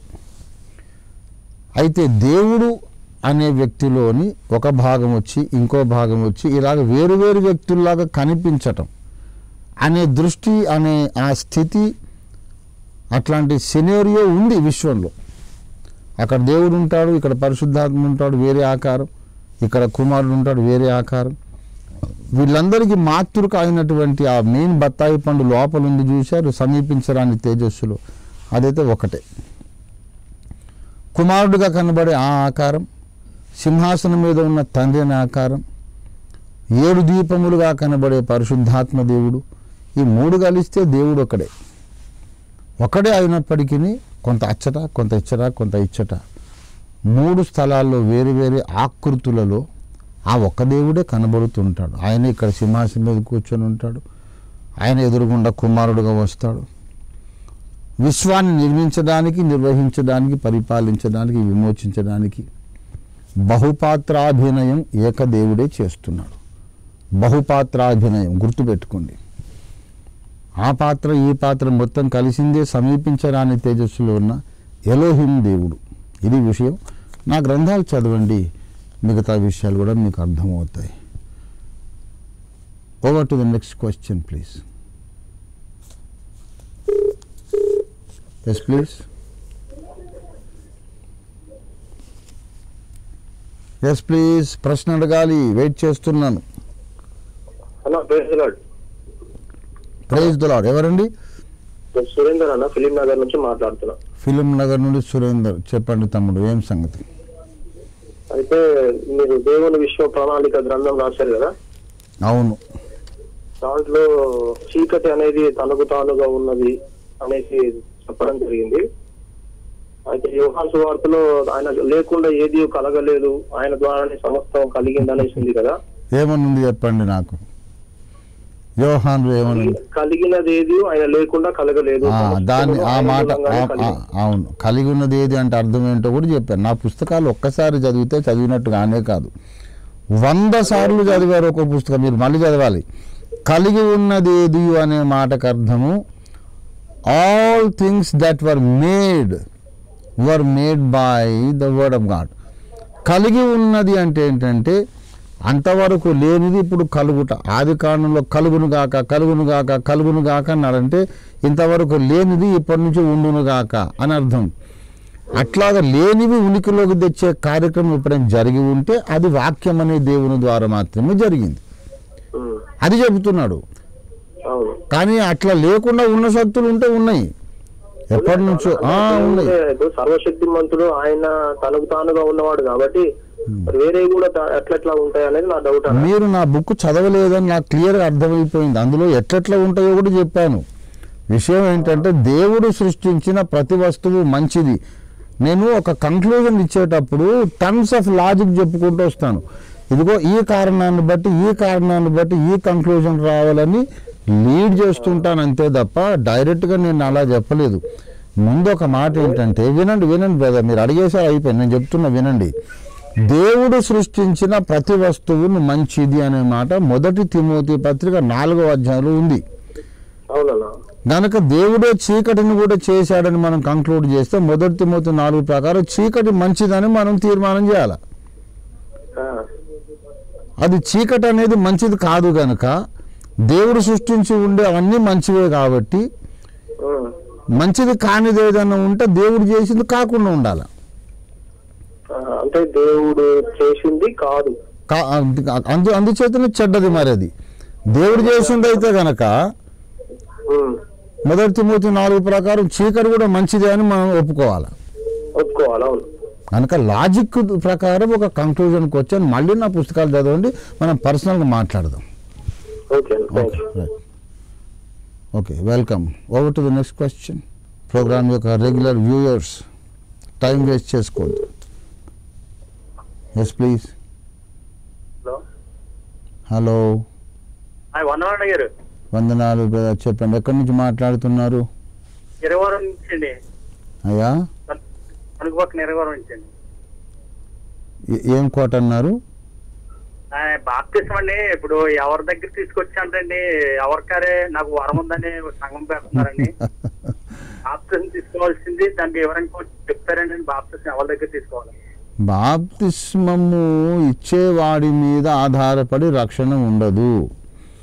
బాప్తిస్మం విషయం నేను చెప్తాను ఏంటంటే, మనకు జబ్బు చేసింది అనుకోండి, చేయొద్దు, ఎప్పటికీ కూడా ఆరోగ్యంగా ఉండాలి దేవుని కృపచేత. దృష్టాంతం కొరకు చెప్తున్నా. మనం ఒకవేళ జబ్బు చేస్తే డాక్టర్ దగ్గరికి వెళ్ళామనుకోండి, ఒక ఇంజక్షన్ రాశారు డాక్టర్ గారు, ఈ ఇంజక్షన్ వేసుకోండి మీ జబ్బు నయం అవుతుందని రాశారు అనుకోండి. ఇంజక్షన్ కొనుక్కొచ్చాము. ఇంజక్షన్ వేయడానికి అందరికీ రాదు, వచ్చిన వాళ్ళు ఎవరో ఉంటారు, నర్సు, ఆయమ్మ, హాస్పిటల్లో ఉన్నటువంటి పనులు, కాంపౌండరు ఎవరో ఉంటారు. ఇప్పుడు ఆ ఇంజక్షన్ లండన్లో FRCH చదువు వచ్చినటువంటి, లేకపోతే టాప్ మోస్ట్ మంచి మెడికల్ కాలేజీలో MBBS చేసిన, MD చేసిన పెద్ద డాక్టర్ గారు ఆ ఇంజక్షన్ పొడిస్తే మనకు పని చేస్తుంది. పని చేయదా? చేస్తుంది. అయితే మన ఊర్లో కాంపౌండర్ కూర్చున్నా సరే పని చేస్తుంది. ఎందుకు? ఆ ఇచ్చిన వాడిలో పవర్ లేదు, మనం లోపలికి ఎక్కిన ఇంజక్షన్లో పవర్ ఉంది. ఏమండి? ఆ ప్రకారంగా ఇంజక్షన్ తీసుకోవచ్చు, అభ్యంతరం లేదు నాయన. మనకు బాప్తిసం ఇచ్చిన వాడు రేపు మళ్ళీ పాపంలో పడిపోయినా సరే మనకు నిమిత్తం లేదు. రక్షకుడు వీళ్ళు కాదు, యేసయ్య. మనం విశ్వాసం ఉంచింది బాప్తిసం ఇచ్చేవాడి మీద కాదు, యేసు మీద నమ్మకంతో మనం విశ్వాసంతో బాప్తిసం పొందాం. మీరు బాప్తిసం నీళ్ళలోకి దిగినప్పుడు కానీ ముంచడమే తీసుకోవాలి సుమా, ముంచడం బాప్తిసం తీసుకోవాలి. తండ్రి కుమారు పరిశుద్ధాత్మ నామం అన్నా పర్వాలేదు, యేసు నామం అయినా పర్వాలేదు. ఏమండి? మీరు ముంచడం బాప్తిసం తీసుకోవాలి. తర్వాత ఆ ఇచ్చిన వాడితో సంబంధం లేదు. మీరు నీళ్ళలోకి దిగినప్పుడు ఏమని దిగుతారు? నా కొరకు ప్రాణం పెట్టి తిరిగి లేచిన యేసు ప్రభు వారు ఆజ్ఞాపించాడు కనుక నేను నీళ్ళలోకి దిగాను అని మీరు అనుకుంటారు. ఇచ్చేవాడు ఏమనుకుంటాడు? రక్షకుడు ఆజ్ఞాపించాడు కనుక నేను బాప్తిసం ఇస్తున్నా అనుకుంటారు.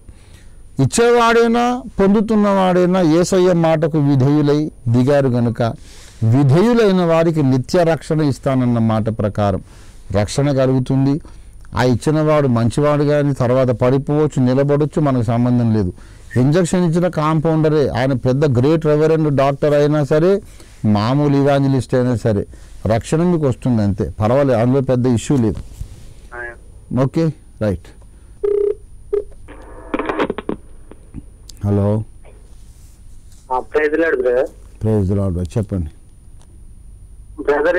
ఇప్పుడు ఆదాము అవ్వ నుండి మానవులు వచ్చిండ్రని అన్నారు కదా బ్రదర్. నేనన్నా, బైబిల్ అన్నది, చెప్పండి. అవును బ్రదర్, బైబిల్ నుంచి మీరు అన్నారు కదా బ్రదర్. అంటే ఇప్పుడు ఆదాము అవ్వకు ఇప్పుడు హేబేలు కయ్యను పుట్టారు కదా బ్రదర్. ఇప్పుడు కొంచెం నా డౌట్ ఏంటంటే కయ్యనుకు భార్య అని ఇక్కడ బైబిల్లో ఉంది కదా బ్రదర్, కొంచెం కన్ఫ్యూజ్ ఉంది బ్రదర్. ఏం కన్ఫ్యూజ్? ఆదాము కుమార్తెనే చేసుకున్నాడు. ఆదాము కుమార్తెనే, వేరే ఆప్షన్ ఏముంది? ఆ ఆదాము కుమార్తెలు కూడా పుట్టారని 5వ అధ్యాయంలో చెప్తాడు.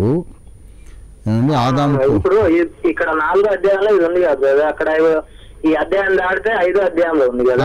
అట్లా క్రమవరుస ప్రకారం చరిత్ర రాయబడి వెనుక ముందు వెనుక రాశాడు. ఉదాహరణ చెప్తా మీకు, వినండి ఒక మాట. వినండి, 2వ అధ్యాయములోని 1వ అధ్యాయము 26వ వచనములోని దేవుడైన యెహోవా తన పోలికలో నరులను సృజించను, స్త్రీని గాను పురుషుని గాను సృజించను, మీరు ఫలించి భూమి నిండించి లోపరుచుకొనుడి అని ఆదికాండం 1:26లో చెప్పాడు కదా. చెప్పిన తర్వాత 2:18లోకి వచ్చి అంటాడు నరుడు ఒంటరిగా ఉంటే మంచిది కాదన్నాడు.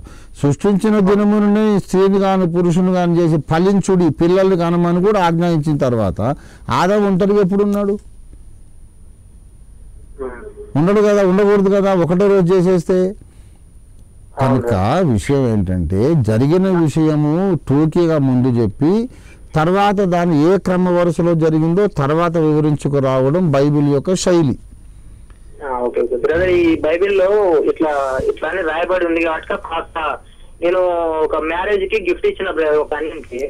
సరే పర్వాలేదు. అయితే ఈ గిఫ్ట్ లో ఏం చేశానంటే ఈ ఆదికాండం చదువుతూ ఈ డౌట్ నాకే వేసాడు బ్రదర్. పర్వాలేదు. ఆదాము ఇప్పుడు ఒకటినైనా అపొస్తలుల కార్యాలు 17:26 ప్రకారం దేవుడు ఒక్కనిలో నుండి ప్రతి జాతి మనుషుల నిర్మించనని రాయబడింది. మానవ జాతికి అంతటి మూల పురుషుడు ఆదామైనప్పుడు ఆదాము పెద్ద కొడుకుకు భార్య, అతని తర్వాత పుట్టిన అతని చెల్లెలే అయి ఉండాలి. అతన్ని ఇప్పుడు వరుస కాదు కదా అని ఇప్పుడు మనం అంటాం, మరదలు వరుస చేసుకోవాలని అప్పుడు కయ్యూనికి రూల్ లేదు. మానవ జాతి వర్ధిల్లిన తరువాత సామాజిక కట్టుబాట్లు వచ్చినాయి. సమాజం అనేది లేనప్పుడు కట్టుబాటు లేదు. అప్పుడు దేవుడు అనుమతించాడు, తర్వాత దేవుడు వద్దని చెప్పాడు. తోడబుట్టిన దాన్ని మనం ముట్టుకోవద్దని ధర్మశాస్త్రం వచ్చినప్పుడు ఆజ్ఞాపించాడు. అంతకుముందు వాళ్ళు అవన్నీ చేశారని కూడా రాయబడింది. అబ్రహాము భార్య అబ్రహాము సొంత చెల్లెలే. అబ్రహాము సారా ఒక తండ్రి పిల్లలే, మీకు తెలుసోలేదు. అబ్రహాము సారా తల్లులు వేరు కానీ ఒక నాన్నకు పుట్టినోళ్ళే.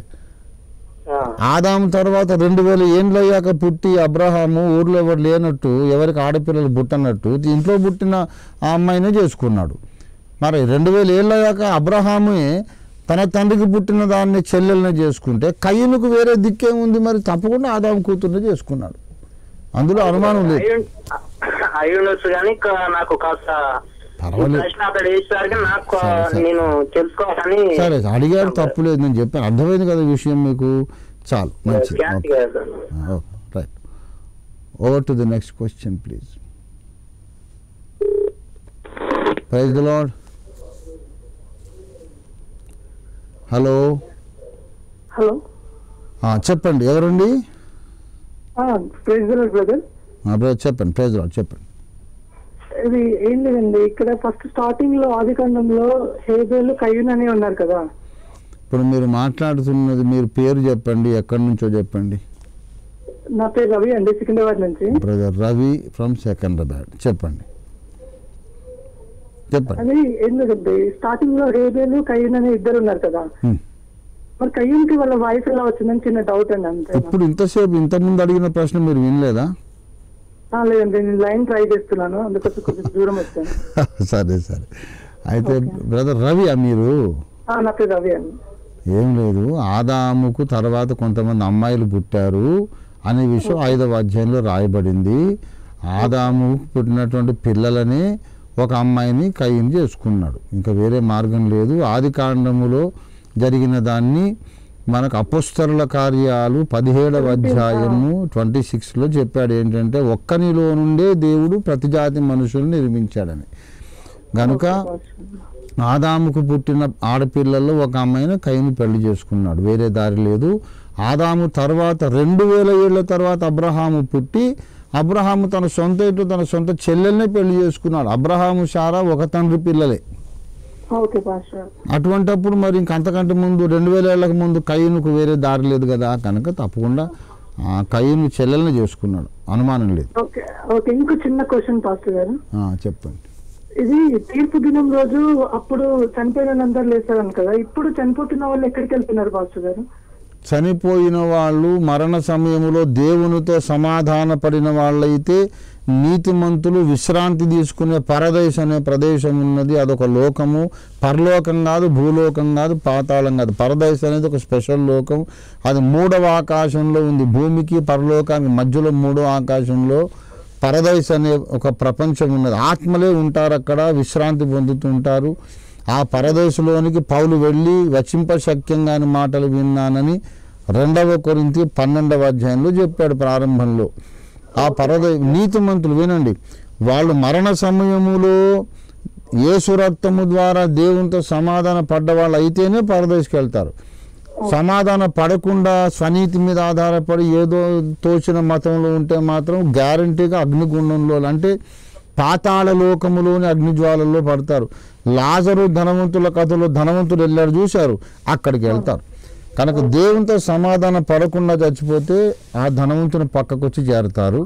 దేవునితో సమాధాన పడి చనిపోతే అబ్రహాం, ఇస్సాకు, యాకోబులు ఆ లాజరున్న ఆ విశ్రాంతి స్థలానికి వెళ్తారు. అది విషయం. Welcome Ravi, God bless you. నా over to the next question. ఇంకో 10 నిమిషాలు మాత్రమే సమయం ఉంది, సమయాన్ని సద్వినియోగం చేసుకోండి. Yes please. Praise the lord. Welcome welcome. ఎవరున్నారు లైన్లో ఉన్నవారు? దయచేసి మాట్లాడండి. హలో, నా పేరు రాధాప్రకాష్ అండి. రాధాప్రకాష్, మేము హైదరాబాద్ నుంచి కాల్ చేస్తున్నామండి. మీ పేరేమన్నారు బ్రదర్? రాధాప్రకాష్ అండి. రాధాప్రకాష్ అనేది ఒక పేరేనా? మీ పేరు రాధాప్రకాశా? అవునండి. How do you spell it? RADHA PRAKA? ఓ, రాధాప్రకాష్ అనేది చాలా rare name. I think first time I'm hearing. Ram Prakash, Krishna Prakash, దైవ ప్రకాష్ ఉంటారు, కానీ రాధాప్రకాష్ అనేది చాలా రేర్ నేమ్. బాగుంది పేరు. చెప్పండి చెప్పండి బ్రదర్, చెప్పండి. యాక్చువల్గా బాప్టిజం తీసుకున్న తర్వాత నా పేరు ఓన్లీ రాధానండి. బాప్టిజం తీసుకున్న తర్వాత ప్రకాష్ అంటే మార్చబడింది. మరి రాధా అనే పేరు ఎలా పెట్టారు మీకు? యాక్చువల్ గా మేము ఒక పొలిటికల్ బ్యాక్గ్రౌండ్ నుంచి వచ్చిన పేరండి అది. మాది విజయవాడ అండి అసలు యాక్చువల్ గా. ఓ, వంగవీటి రాధా గారి పేరు పెట్టుకున్నారా? ఓకే, వెరీ గుడ్, వెరీ మంచిది. చెప్పండి సార్. మాకు ఒక చిన్న డౌట్ ఉంది. చెప్పండి చెప్పండి. తండ్రి, కుమార, పరిశుద్ధాత్మ అని చెప్పి 3 ఉన్నారు కదండి. ఉన్నారు. అంటే ఈ ముగ్గురు వేరు వేరా లేకపోతే ఒక్కలా అనేది కొంచెం కన్ఫ్యూజన్ తో కూడిన క్వశ్చన్ నాకు కొంచెం మనసులో అనిపిస్తుంది. మీకు రవ్వంత కన్ఫ్యూజన్ లేకుండా తీసేస్తుంది ఈ గ్రంథం. పరిశుద్ధ దేవుని గురించిన జ్ఞానం చదవండి. అసలు మీ పేరు మీ కుటుంబం మీకు తెలిసినంత స్పష్టంగా మీకు త్రిత్వం తెలుస్తుంది. ఈ గ్రంథం చదవండి. బత్తాయి పండులో 12, 11 తొనలు ఉంటాయి. పైన దళసరి చర్మం ఒకటి ఉంటుంది. పండు ఒకటే. ఆ దళసరి చర్మం విప్పదీస్తే లోపల 11 లేక 12 తొనలు ఉంటాయి. అది విప్పి కూర్చొని నాకు 12 బత్తాయిలు ఉన్నాయని మనం అనం. ఆ 12 కలిసి ఒక బత్తాయి. అలాగే దేవుడు అనే బత్తాయి పండు లోపల 3 తొనలు ఉంటాయి. ముగ్గురు దేవుళ్ళు కాదు. 12 తొనలు 12 బత్తాయిలు కానట్టు ఈ 3 వ్యక్తిత్వాలు ముగ్గురు దేవుళ్ళు కాదు. అంతా కలిసి ఒక దేవుడికో దేవుడు లోపల 3 వ్యక్తిత్వాలు 3 తొనలు ఉంటాయి. మనిషి కూడా 3 తొనలు కలిగిన బత్తాయి పండే. నన్ను మీరు చూస్తున్నారు. రంజిత్ ఓఫిర్ అనే శరీరం ఉంది, రంజిత్ ఓఫిర్ అనే ఆత్మ ఉంది, రంజిత్ ఓఫిర్ అనే ప్రాణం ఉంది. కానీ నేను ముగ్గురు వ్యక్తుల్ని కాదు, ఒక వ్యక్తినే. దేవుని పోలికలో మానవుని దేవుడు సృష్టించాడు. కాబట్టి ఆ త్రిత్వం అనేది చాలా క్లియర్గా బైబిల్లో చెప్పబడింది. ఈ గ్రంథము ద్వారా నిరూపించబడింది, వివరించబడింది. చదవండి తప్పకుండా. తండ్రి కుమార పరిశుద్ధాత్మలు కలిసి ఒక దేవుడే. 12 బత్తాయి తొనలు కలిపి ఒక బత్తాయి అయినట్టు ఈ ముగ్గురు కలిసి ఒక్క దేవుడే కానీ ముగ్గురు దేవుడు కాదు. Okay brother. ఓకే అండి, ఒక చిన్న డౌట్ అండి. కానీ ఈ రోజున సంఘాల్లో కొంతమంది తండ్రి వేరే, కుమారుడు వేరే, పరిశుద్ధాత్మ వేరే, ముగ్గురు 3 దేవుళ్ళు అని చెప్పేసి కొన్ని సంఘాల్లో వినిపిస్తాం. ముగ్గురు మూడు దేవుళ్ళు అని చెప్పిన సంఘం నాకు ఇప్పటిదాకా తెలీదు. వాళ్ళు మీరు సరిగా అర్థం చేసుకోలేకపోయి ఉండాలి, లేకపోతే వాళ్ళు చెప్పలేకపోయి ఉండాలి. కానీ ముగ్గురు దేవుళ్ళని ఏ క్రైస్తవ సంఘము నమ్మదు. అన్ని క్రైస్తవ సంఘాలు నమ్మేది ఏమిటంటే తండ్రి కుమార పరిశుద్ధాత్మను 3 తొనలు కలిగిన ఏక బత్తాయి పండు దేవుడని నమ్ముతున్నారు. పరిశుద్ధ ప్రభు అనే పాఠం చూశారు. జనక కుమారాత్మలను నేక దేవా ఘనమహిమ చెల్లును ధనరా నిత్యముగా అనే పాట ఉంది.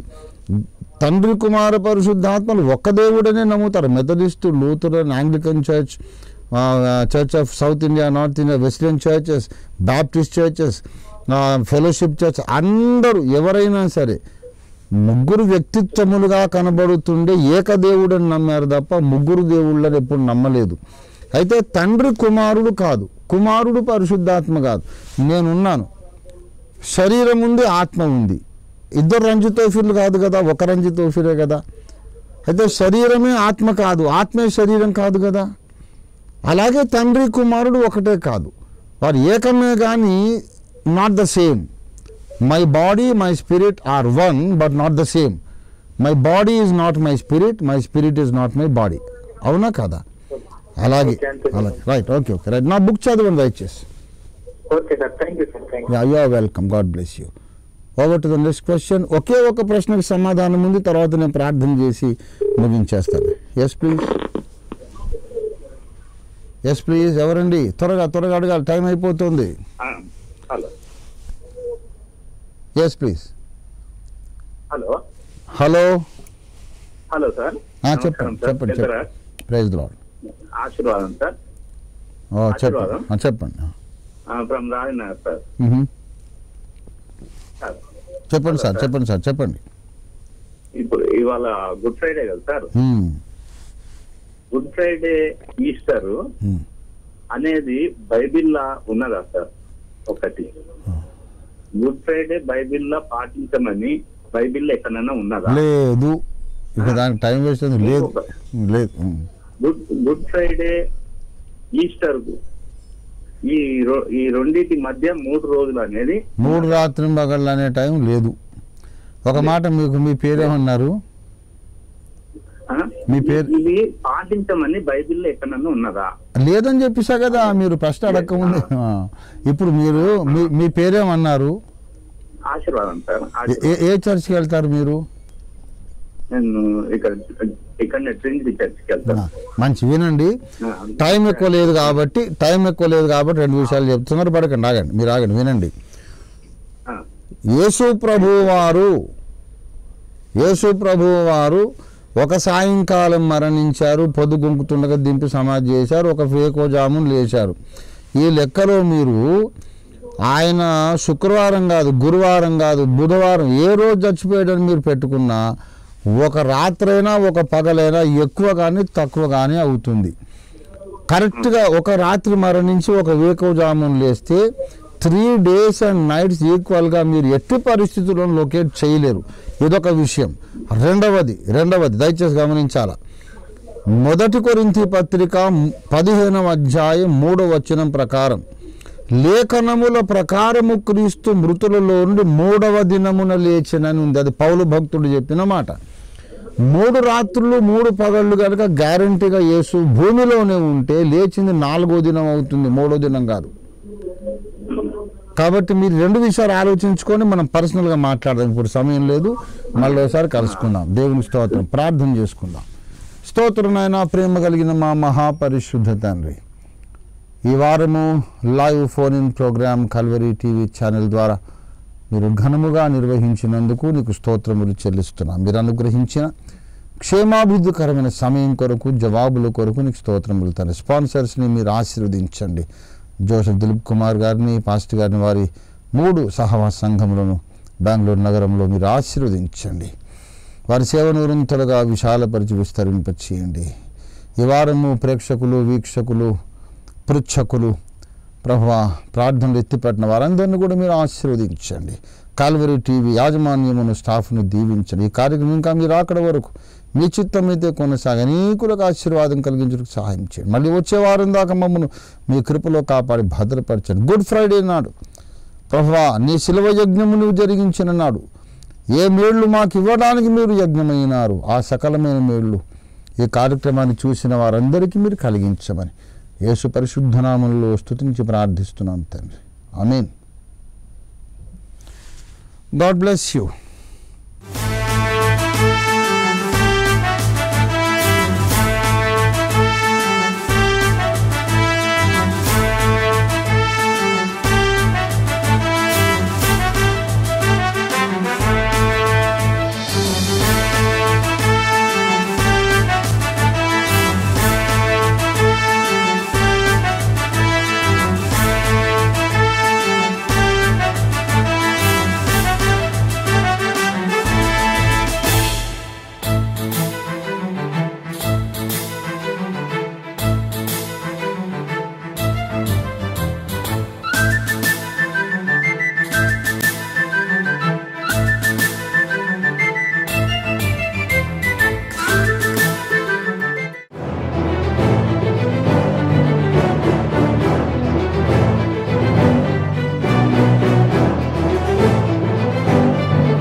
Contact Ophir Ministries, LIG 86/1, 3rd phase, KPHP Colony, Kukatpalli, Hyderabad 5,72,000.